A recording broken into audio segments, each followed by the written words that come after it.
Bonsoir à tous, bienvenue sur ATV Guadeloupe dans Question Directe. Notre invité ce soir, Alan Nagam, président de la FTPE. Bonsoir. Bonsoir. Alors, quand vous avez entendu dimanche Emmanuel Macron développer sa politique économique notamment, est-ce que aujourd'hui, vous qui êtes à la tête des très petites entreprises, vous êtes inquiet ou rassuré? Mais je ne suis pas inquiet du tout. Je sais que ce que veut dire le président Macron depuis bien longtemps, on l'a reçu à la FTPE, et nous a bien fait comprendre qu'il n'a rien à nous promettre et que nous devons nous débrouiller à faire des propositions qu'il va amender. Oui. Donc aujourd'hui, la balle est dans notre camp, c'est à nous de travailler, de faire des propositions pour le développement de notre territoire, et on le proposera au président qui effectivement verra à ce moment-là s'il réagit. Oui. Voilà. Donc, pas d'inquiétude particulière. Pourtant, vous avez écrit il y a quelques semaines au ministère de l'économie. C'était pour demander quoi, concrètement? J'ai écrit au ministère de l'économie parce que je me suis rendu compte qu'il y avait un certain nombre d'aberrations sur le territoire de la Guadeloupe. Certaines grandes entreprises bénéficiaient de passe-droits, notamment d'abandon de dettes sociales et fiscales, et notamment de taxes de séjour, et pour effectivement tenter de relancer leur activité. Et vous avez été entendu? Mais j'ai été entendu, le ministre m'a répondu. Il m'a dit de voir avec le ministre du budget, M. Darmanin. Oui. J'attends que M. Darmanin... Alors qu'il a renvoyé la patate chaude non, à l'autre. mais j'ai déjà eu quand même le secrétariat de M. Darmanin. Je suis en attente de rendez-vous pour que nous puissions nous voir et qu'on puisse régler ce problème-là, surtout sur la difficulté des TPE. Oui. Il s'agit de ça. Oui. Les entreprises guadeloupéennes, les chefs d'entreprise sont petites, sans doute, sont inquiets malgré tout par rapport à certains chantiers, certains gros chantiers. Est-ce que vous pouvez ce soir les rassurer sur le projet de construction du CHU? Est-ce qu'ils seront vraiment, ils feront partie de ce projet? Mais ils doivent être inquiets parce qu'à tout moment, le combat est à mener. Il faut qu'effectivement que nous puissions faire valoir le droit. D'accord. C'est une réalité, les entreprises guadeloupéennes sont mises à l'écart sur ce projet ou pas? Mais il me semble que le niveau du projet, je crois que, et la garantie financière fait que nous n'avons pas d'entreprise sur le territoire peut-être pour répondre. Peut-être un groupement, mais je ne sais pas si véritablement les grandes entreprises que nous avons chez nous peuvent répondre seules. Bon, après, on sait très bien que c'est un projet d'État, donc l'État, c'est d'abord les multinationales qui vont venir. Mais ce que nous devons faire, et il faut très attention, il est hors de question qu'ils viennent chez nous sans nous. Ouais. Sans nous, c'est hors de... Bon, je le dis, et pour que tout le monde le comprenne, il n'est pas question que le chantier de l'hôpital se déroule sans les entreprises de Guadeloupe. D'accord.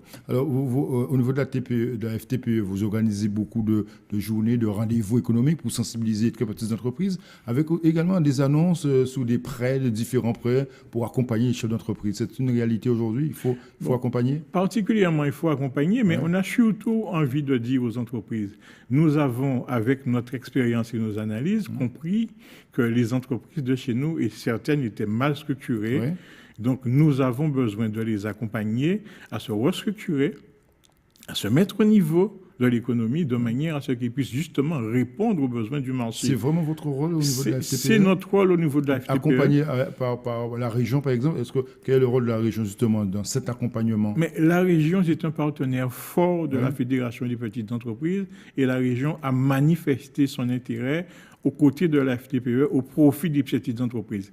Aujourd'hui, nous disons aux entreprises, venez à la FTPE, nous allons faire le diagnostic nécessaire de votre entreprise et nous allons vous accompagner à sortir. Nous avons même chez nous aujourd'hui, on a mis en place la médiation professionnelle pour accompagner les entreprises, même dans les procédures collectives. C'est vous dire que nous sommes outillés pour accompagner les entreprises dans quelle que soit leur situation. Donc, pour vous, à vous entendre, à Nagam, les très petites entreprises, c'est pas le parent pauvre de l'économie guadeloupéenne, non? Mais c'est aussi le parent pauvre, c'est aussi le parent pauvre, c'est vrai. Oui. Mais il y a une chose que je dis aux entreprises.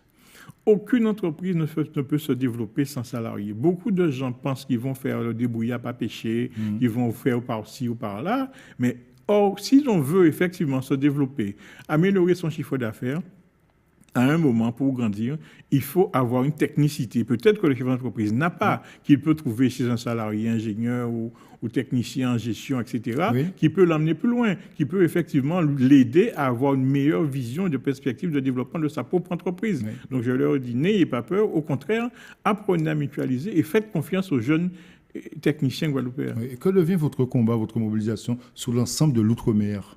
Ben, écoutez, je suis encore président de la FTPE Outre-mer.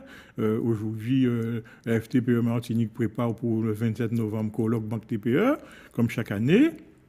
Les partenaires que nous avons localement sont pour tout l'outre-mer, donc c'est le même combat partout. Et je pense qu'aujourd'hui, nous allons nous faire entendre, parce que dans pas longtemps, je crois que j'ai la chance d'être reçu bientôt par les arcanes autour du président de Macron. Je serai reçu. Et vous ferez passer quel message? Je ferai passer le message du développement économique, la relance de la production industrielle, énergie, relance de la production canne propre, relance de la production en tous les métiers, la biodiversité marine, végétale, animale. Il est fort question que pour nous ayons effectivement ce besoin des métiers du lait. Mais ça doit être porté aussi par des élus, ça doit être porté. Mais justement... Est-ce que c'est le cas aujourd'hui? Non, nous sommes aujourd'hui accompagnés par les services du député Servat, parce que nous souhaitons obtenir la modification de la loi sur la transition énergétique. D'accord, mais ils sont 4 députés, pourquoi?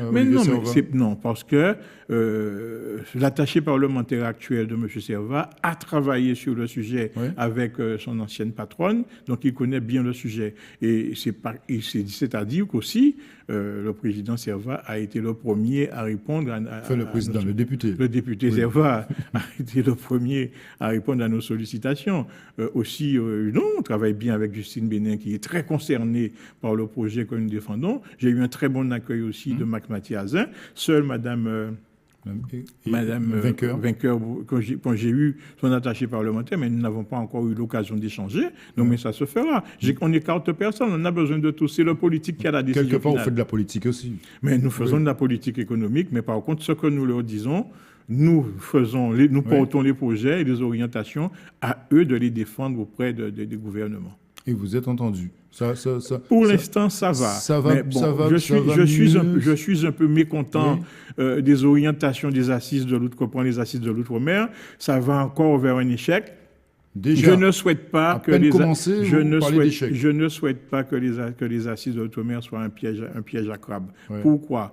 Il ne s'agit pas d'orienter les assises sur les assises de la famille, les assises de la jeunesse, les assises non contre la violence, le logement social, le transport, l'eau, les déchets. Et je l'ai dit, je l'ai écrit ainsi vers la Guadeloupe, 40 ans que nous parlons des mêmes choses, transport, déchets, eau, etc. Aujourd'hui, il est question pour nous de parler de relance de la production, de manière à ce que nous puissions donner justement à notre jeunesse un lieu d'accueil pour venir travailler. C'est bien de les former, mais quand on les forme, c'est pour aller où?